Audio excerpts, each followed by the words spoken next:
Man, I can't believe it's already Verlander Eve.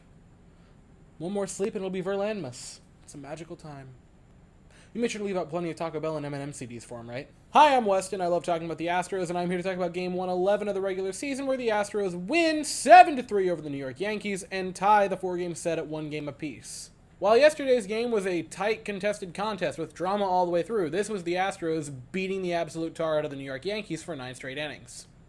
AKA, a joy. Because Yainer Diaz in the first inning, a 3-run home run to put the Astros up 3-0, and then Alex Bregman in the second inning gets hit by a pitch and forces home a run because the bases were loaded. And the duality of Yankees fandom, because half of them were going ooga booga caveman brain, Astro get hit, better cheer, and the other half booing Luis Severino and the fact that a run came home. That was the funniest moment of the game and might be one of my top 5 moments of the year. There was just something so comical about it. Then Jake Bauers with the first of what would be 2 Mickey Mouse home runs for the New York Yankees to put them on the board in the third inning, making it a 4-1 game. The Astros said that's really cute. Yordan Alvarez, absolute missile in the fifth to put the Astros back up by 4, making it 5-1. Isaiah Kiner-Falefa, the second of 2 Mickey Mouse home runs in the bottom of the fifth, making it a 5-2 game. And then Kyle Tucker with a 2 RBI double to make it 7-2 Astros.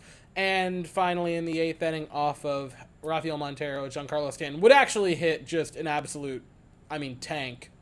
116, 30 out of 30 parks. I can't make a joke about that one. That was actually just absolutely obliterated.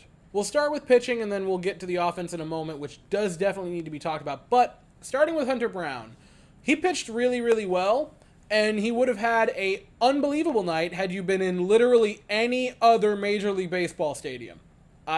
He gave up 2 runs on 2 homers that were only homers there. There is no other way to put this.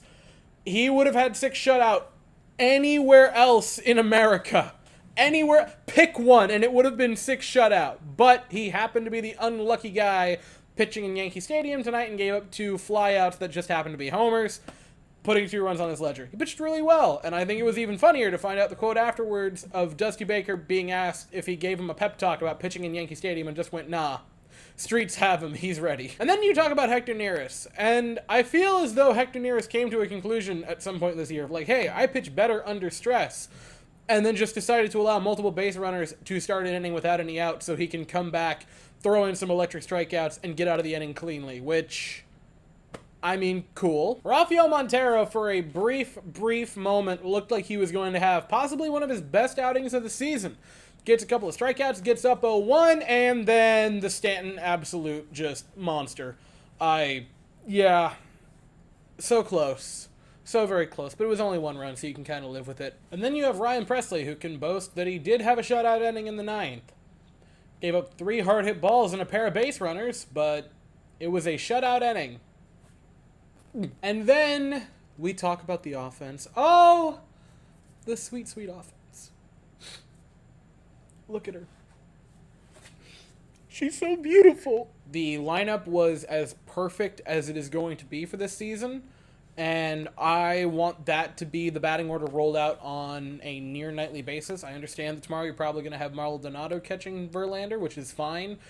Put Molly in the 9th hole and just move everyone up a spot. Maybe try to throw in Yainer as a DH and switch Chaz to center field and Yordan to the outfield. But that lineup needs to be the near daily driver. It looked fantastic. It meshed well together. That is the lineup. There is no 2 ways about it. Altuve had a pair of hits in the leadoff spot. Yordan had a pair in the 3 hole. Tucker had a big 2 RBI hit in the cleanup spot. You had Jeremy Pena, who, not having the pressure of being the 2-hole hitter, actually had a really good game, had a walk and a pair of base hits. It's sort of the inverse of last year, where last year when he was batting in like the 8th or 9th or 7th hole, he'd go like 0 for 4 with 3 strikeouts, and then when you'd have him in the second spot, he'd bat like 350. This year, it's almost the inverse, where you should probably just have him down in like the 7th or 8th spot. He seems far more comfortable there. But now all of our eyes are set to tomorrow afternoon, where Justin Verlander is set to make his re-debut with the Houston Astros, fresh off of the deadline deal. The Astros will obviously send Justin Verlander to the mound, and the Yankees are going to send Nestor Cortez to the mound. Game is at 1:05 Eastern, 12:05 Central, and I'll be here afterwards to talk about it. But as for right now, That is all I have to say, so if you enjoyed the video, please consider to like and subscribe. Thank you all so very much for watching. I hope you all have an absolutely fantastic day, and as always, go Astros.